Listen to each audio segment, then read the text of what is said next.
Հոկտեմբերի 2 միջպետական մայրուղու 83-րդ կիլոմետր, Վանաձոր Բագրատաշեն հատված։ Հենց այս վայրը շատերի համար դարձավ ճակատագրական։ 130 մետր երկարությամբ եւ 60 մետր բարձրությամբ հողազանգվածը փակել էր ավտոմայրուղին, ծածկել տասնյակ մեքենաներ։ Աղետը խլեց 5 մարդու կյանք։ Մահացածների թվում էին նաեւ 1949 եւ 1992 թվականներին ծնված հայր եւ որդի Գուրգեն եւ Արթուր Հակոբյանները։ Հայրենիքում բնակություն հաստատելու ցանկությունն այդպես էլ իրականություն չդարձավ։ Քանի որ տելևիզիից պետք է իրանց տունը վաճառել էին տելևիզիոն, կային պետք է բնակվեին Լեննագանում, Գյումրիում,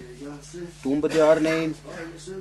Վրաստանից տեղափոխվեին Հայաստան ապրել։ Երիտեղա իջել են, գնացել են, տեսնեն թե ինչ եղել, ինչ է բրովկա։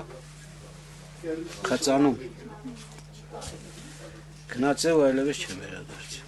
Փրկարարական աշխատանքներին ոչ պակաս մասնակցեցին հարազատները, ոչ մի վայրկյան չկորցնելով հույսը, որ գոնե մարմինները կգտնեն եւ քրիստոնեավայել հողին կհանձնեն։ Անդադար որոնողական աշխատանքների արդյունքում 12-րդ օրը հողազանգվածի տակից դուրս բերվեցին հոր եւ որդու մարմինները։ Որպես փոփանք Հակոբյանների ընտանիքը եւս ստացավ կառավարության հատկացրած 1 միլիոն դրամ փոխհատուցումը։ Պետականորեն ձեզ պետք է հանձնվի